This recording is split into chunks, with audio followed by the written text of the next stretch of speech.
Hey guys, Manny CA here. Today we're out in the back 40 shooting the Smith & Wesson 625. That's right. This baby is the one that came out a couple years ago. Probably think it was released during 1988-89 for, I think it was IPSC, but don't quote me on that. Yeah, Smith & Wesson released this gun just to, I think it was for IPSC shooters during 88. It was a limited run, and what had happened was, I guess people really liked it, and they kept 89, I think was the first year when they started going into production. This has got the 5-inch barrel, and of course you see is that big old 45, and we've got our big old 45s loaded up today, and we got them on moon clips, which is awesome to load, fast to shoot. This version was designed, I think Jerry Michalak helped Smith & Wesson design this revolver, and it's got the cones on the, I think it's 11-degree cone cut on here, forcing cone, and each cylinder throat on here is cut so you're not swaging down the bullet, so you get really good accuracy. This one was made for shooting cast bullets, and it does so very, very well. So let's put some ears on and let's get some shooting going today. We've got our standard steel target set up downrange, and we're going to try to shoot it all double action. This is a great double action gun.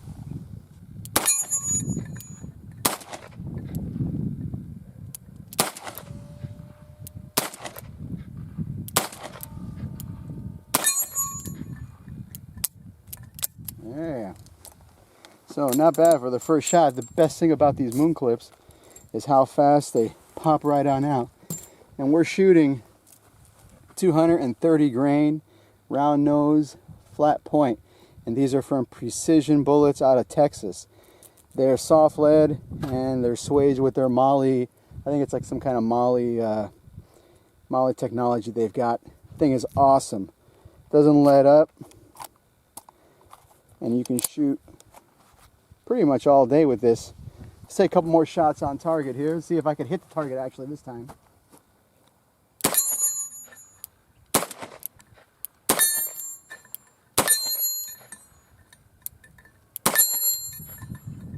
Let's shoot the can over here. Yeah, a little over.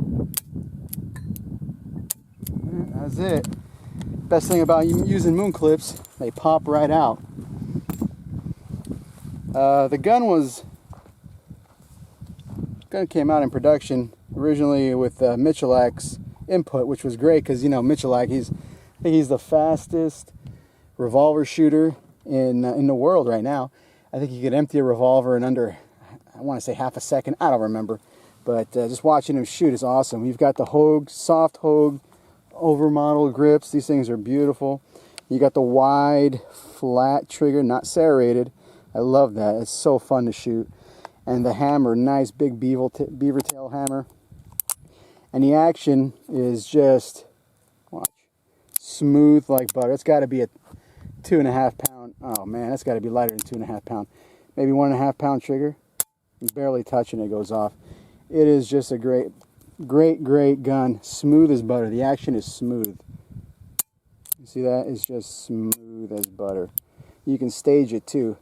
It's got the frame-mounted firing pin, and it's got the high-vis front sight, which you can swap it out pretty quickly. But the gun is beautiful. It is, I mean, stainless. It is awesome. One thing I got to say about this gun that I don't like about it, it has the lock on it. See that? I'm not a big fan of the lock, but hey, what are you gonna do? Let's shoot a couple more rounds through here, and you guys get a feel for it. We've got a lot of ammo to burn up, and these are our hand loads, and this is 5 grains of unique with this 230 grain bullet.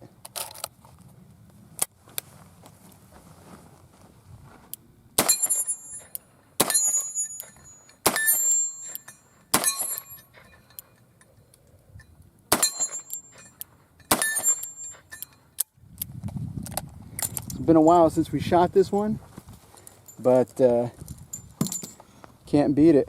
Tons of fun. It's got the adjustable. Again, if you want to take a look at this, I'll put this guy down here and you can take a look at him. It's got the adjustable rear sight on there. And the front sight, like I said, the front sight will come off pretty easily. You know, and you can put whatever color high vis you want on there.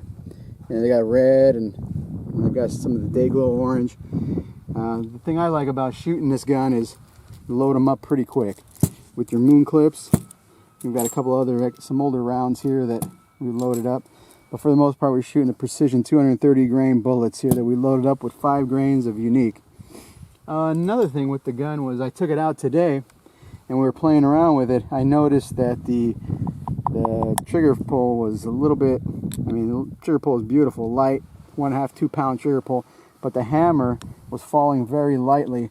And what you can do is, let me show you, these guns are so easy. You just pop out the bottom grip, and this is one way that, one reason these guns are so great.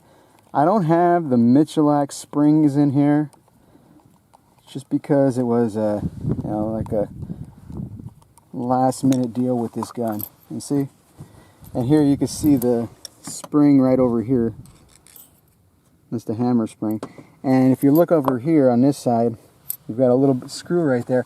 Well, this screw has a tendency to walk out on you as you're shooting. I've noticed it. I got to put a little bit of, I got to probably put a drop of what is that, blue Loctite on there just to get it to not move anymore.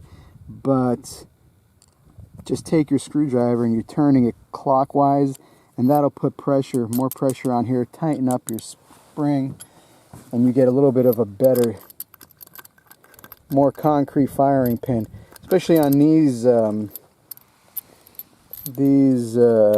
primers that we're using here. These are Wolf primers, and they tend to have a harder priming cup on them.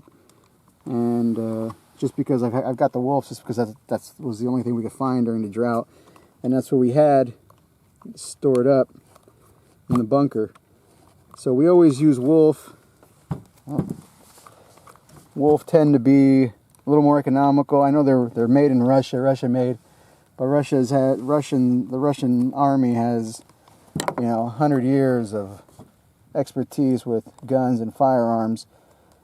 So, and another thing that's really good about the Wolf is when you seat them, they tend to be a little bit thicker. So when you're seating them, if you have brass a little bit worn out, like me, I like to load my brass up a lot. Sometimes the Remington primers or the Federal primers, they tend to slide in a little too easily for my liking. These guys take a little bit more force, which I think is worth, you know, it's worth having, you know, especially in your rifles and stuff. And I've never had any problems with Wolf primers. They've always gone bang for me every time I pull the trigger. Let's do some more shooting. So one thing we did out here when we came out here this morning was we tightened that screw up. So again, let's get some more rounds down range so you guys could check out how that works. There we go. All right.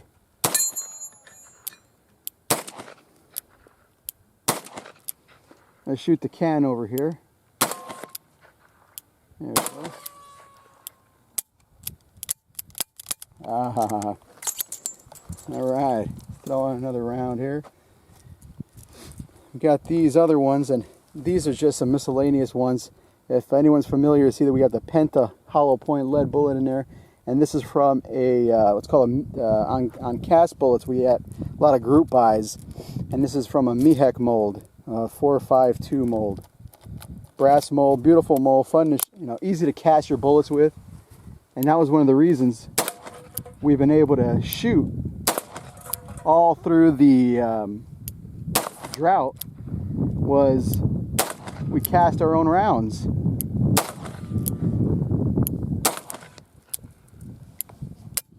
Yeah, so those were a little more mild. I think those were 4 grains of unique that we put in there. And wow, she's getting hot. I'm telling you, it's a nice hot day. Gun locks up solid. The trigger is unbelievable. I think I've mentioned that already. But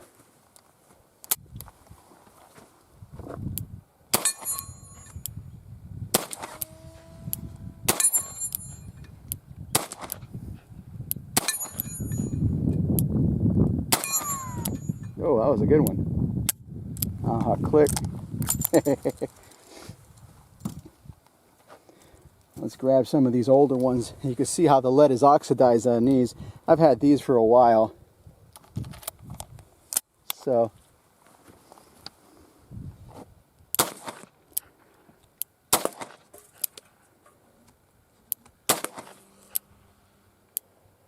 you can almost see that big ball of lead.